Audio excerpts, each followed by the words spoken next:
Hey everybody, Happy New Year. It's hard to believe it is 2022. And we had, without a doubt, we had an amazing 2021. Crazy year. You know, 2020 we thought was, well, pretty crazy because our market had done such crazy things and the number of sales and our inventory fell, and we thought, how could we possibly reduce, repeat that again?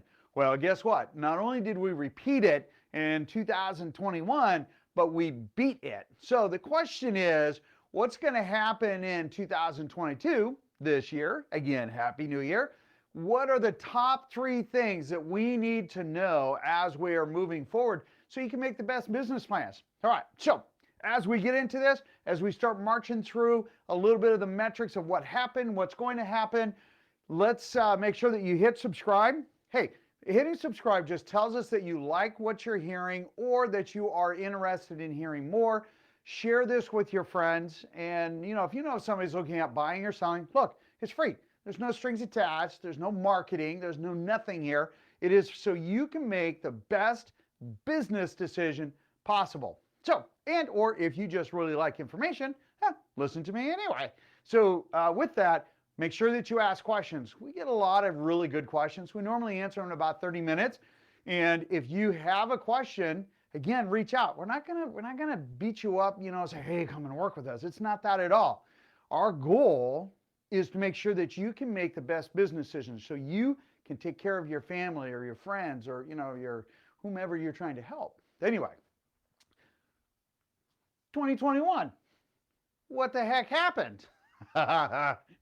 So you guys might remember that 2020, we set a lot of records. And in 2021, well, we beat those records. At the end of the day, our sales were up 10.7%. That's roughly about 10,000 homes. 10,000. And that's quite a number. And the reason I say that is quite a number is that when we take a look at, and you know what? Marie will post this for you. There's a map of Washington State, which shows you the Northwest MLS. We've had a number of questions saying, well, how big is it? You talk about from the Canadian border down to the Tri-Cities and part of Eastern Washington and, Kitsap County and some of those areas. And so we actually did a map to show you what our service areas are. And it's pretty massive. So when we talk about, hey, there's 110 new homes came up in Pierce, King, and Snohomish County. I see Marie just posted that. Thank you, Marie. There's, that's a pretty small, it's a big area, but compared to Northwest MLS, it's relatively small.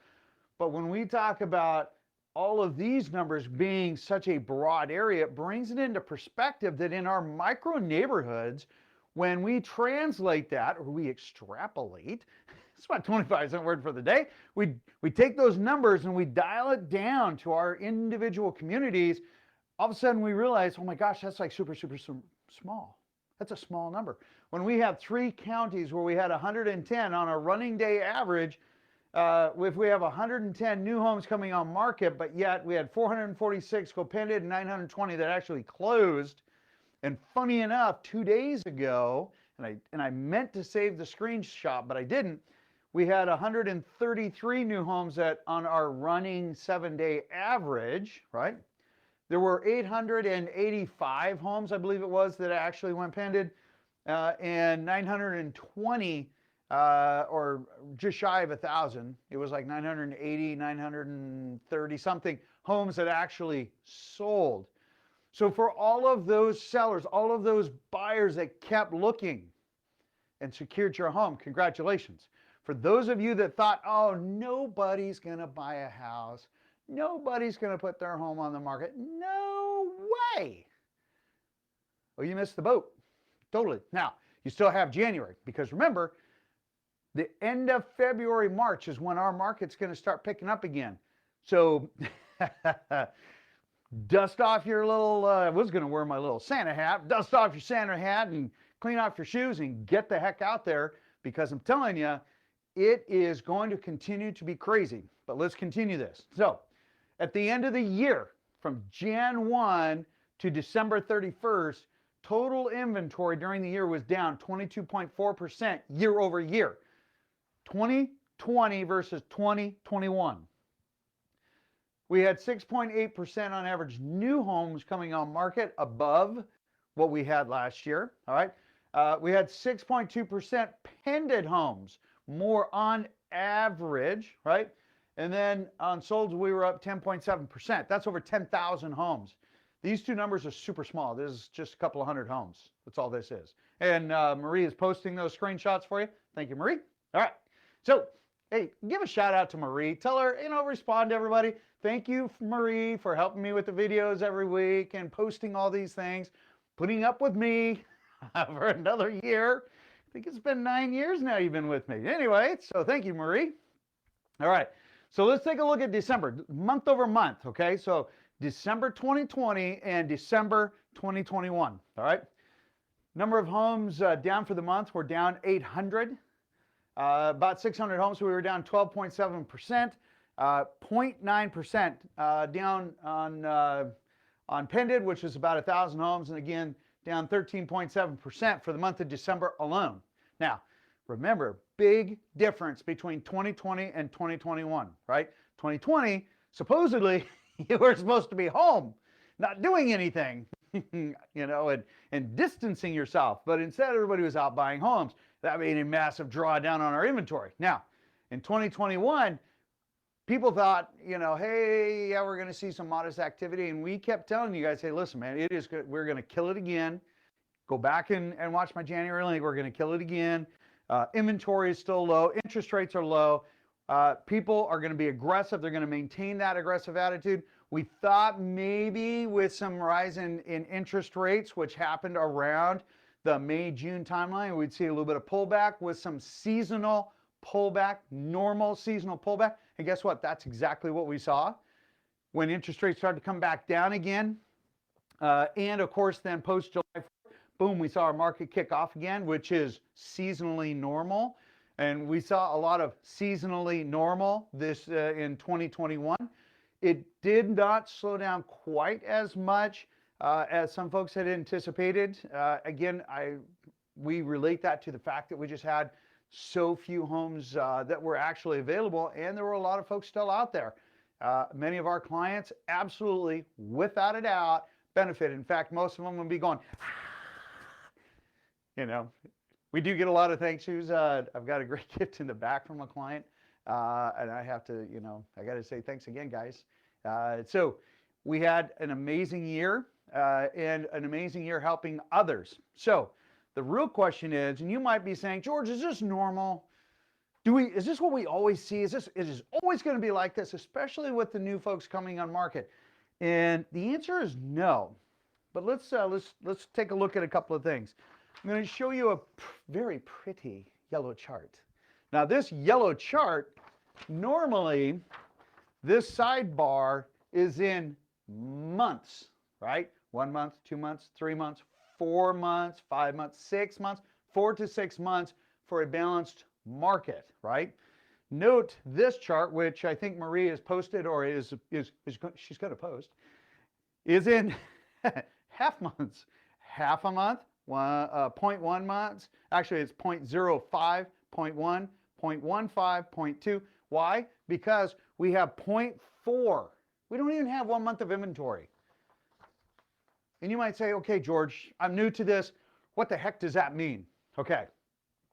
If I have this bucket, all right, and this bucket is called the Northwest MLS, and all of the real estate agents put their listings in this bucket, okay? Now, if they keep putting listings in this bucket, boop, and we put a lid on it, technically, the level of inventory in this bucket should last us 4 to 6 months to have a balanced inventory, okay? That's what balanced is. Now, are we seen since about 2015 that drop down, especially in 2016? Have we seen those inventories really started in about 2014, really pulling back, meaning that we've not seen 4 to 6 months? Absolutely. So is this the new norm? Not this low. It can't be. And at least I hope for, the buyers and the sellers out there in the world that it is not, because people need more options. That's at the end of the day more options so people can, well, move as they like to move. All right, but let's bring a little perspective. I love perspective. So Marie posted this just a little bit ago. This is kind of what we're looking at today. So the dark green are the number of homes that are sold. The light green are the number of homes that are available. That's super important to remember, okay? Dark green is sold. Light green is homes, are homes available. That's for Linda Alley, who's a very good friend of ours, past agent of ours, and she always corrects me on my grammar. Gotcha. All right. So, yes, we do have a lot of fun. So let's talk a little bit about what, oh, I forgot 2017. Well, Marie will post that one. Let's talk a little bit about what's been happening since 2015. Now, again, as a refresher, there we go, right? Dark green, sold, light green, homes available, okay? And that's what most folks have been seeing the last 2 years. And that's what you're going to continue to see in 2022. And we're going to go over that. But let's take a look at 2015. You ready for 2015? That's 2015. Whoop, there we go. All right. As you can see, the light green, and that is a normal market for us. The light green, homes available. Dark green are number of homes sold. That is normal. Okay. 2016.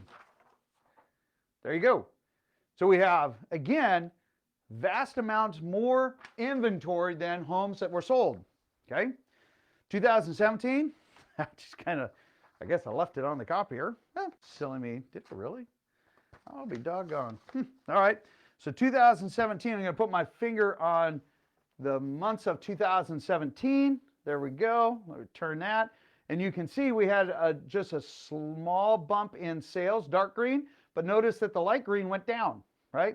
Number of homes available, where my fingers were, went down. Okay. 2018. Again, same thing. You guys seeing the pattern? Here's 2019, right? There it is. So our 2020 and 2021 market, those are record setters. I have never in my, next month, I will have been practicing for 30 years. Oh my God, 30 years. That's crazy. Anyway, it's been a great 30 years. And I've got a few more in me yet. So understand, in my history of practicing real estate, I've never seen it like this, ever. And now the real question is, what are we going to see in 2022? So let's talk about the top 3 things that are going to happen. I'm going to let you on with your absolutely stunning day, because I'll tell you, I do not remember the last January 1st where we have mostly blue skies. The sun is just unbelievable. It is incredible outside. Yes, a little bit of snow fell, but I'll tell you, what a beautiful day. What a great day to be alive. I hear it's really tragic to wake up dead. That's kind of my ongoing joke with people. Anyway, so let's do this. Top 3 trends. 1, understand mortgage rates are going up this year. Okay. We have been enjoying the benefits of really the low 3s for most of 2021. All right.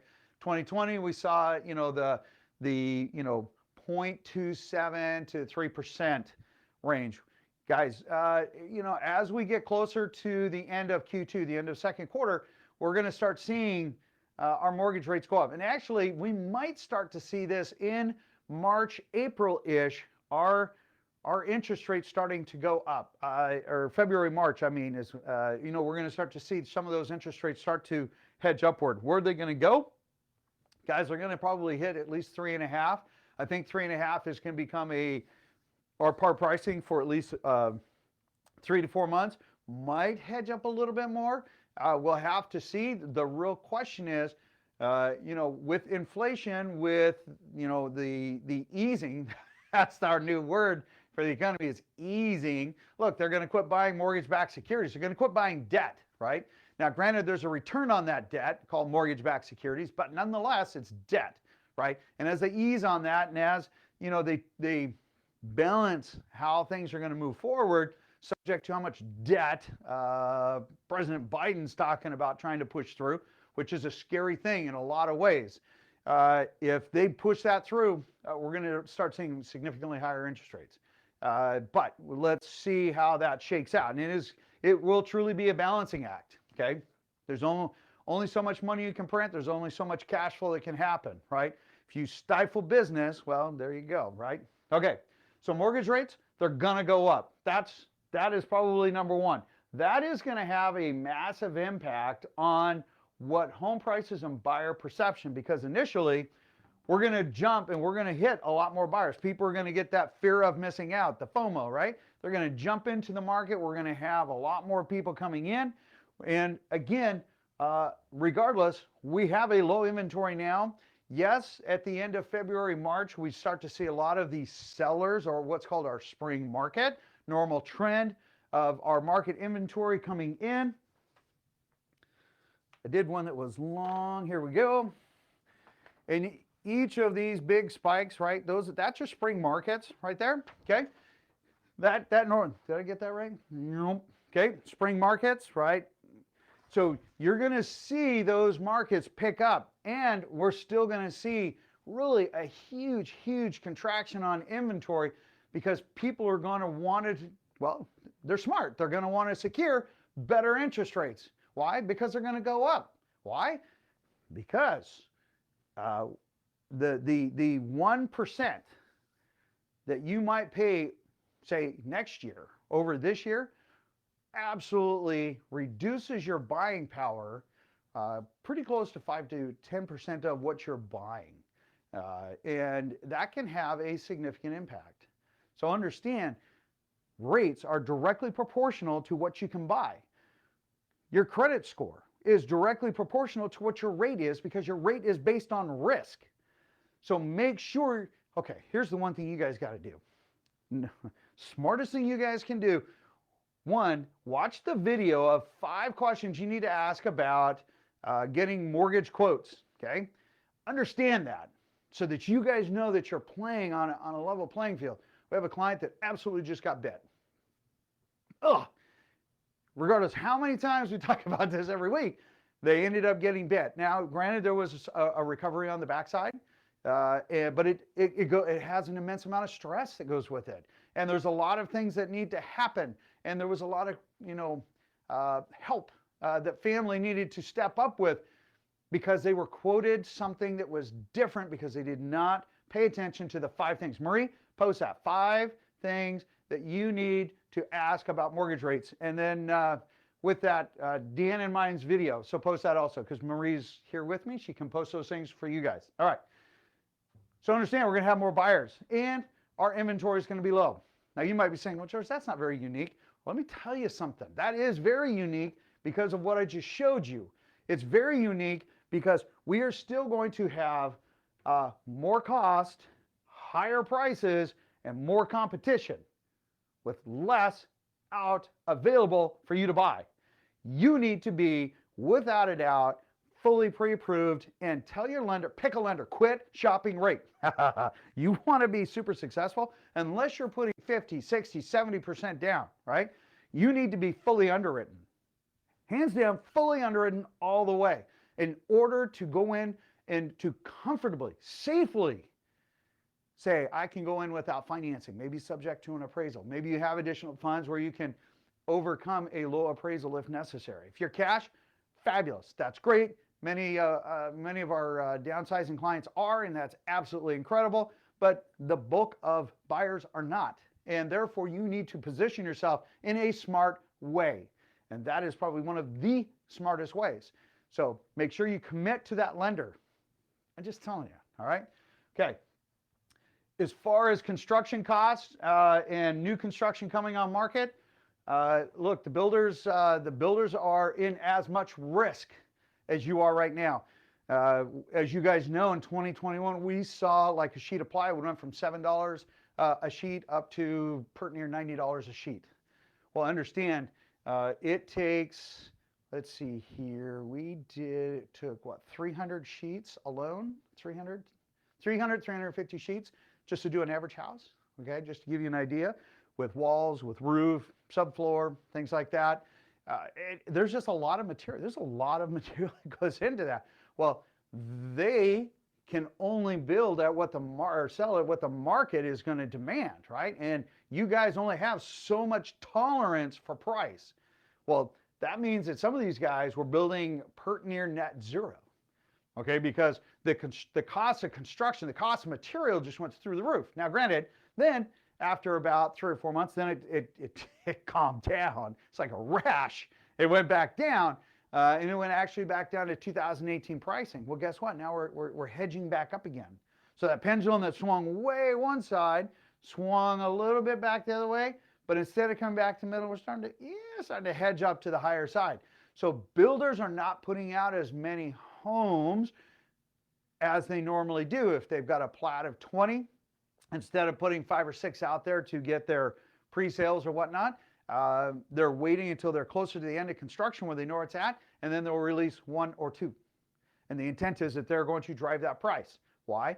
Get multiple offers. Do they want to do it? Yeah, okay, so yes, they need to hit their profit margin. Do they think it's the safest thing? No. Why? Because that means that they have risk with other inventory on the plat. We have a project that we're working with, 15 new construction homes in Bellevue. They don't want to release much of any information and will not go live until we're closer to having completed product because of the volatility of material. And Terry's going, that's right, George, because Terry's one of the guys I work with on that. So, those kinds of things are very helpful. Off-market sales with a lot of your builders are very common. There are some builders that are saying, hey, we're only going to work with buyers alone because we can't afford to pay any real estate agents because there's not enough margin. Okay? I'm not going to say, well, I get it. I mean, I do build. I understand it. But they're also removing, I think, a vast number of buyers and leaving dollars on the table that they could capture. There is that balance. But understand, there are a number of builders that are not going to be advertising within the Northwest MLS. They're going to keep the sales private. We do have access to a number of those, so let us know. Anyway, you need to understand, you need to be prepared that this year, 2022, Happy New Year again, it's going to be pretty crazy, okay? We've given you guys a lot of material. I think one of the most important things, if you really want to take a look at some of the things, what we're doing weekly as far as monitoring, we do a report every single week, and you can see some of the charts there. It's 4 pages. We do have a number of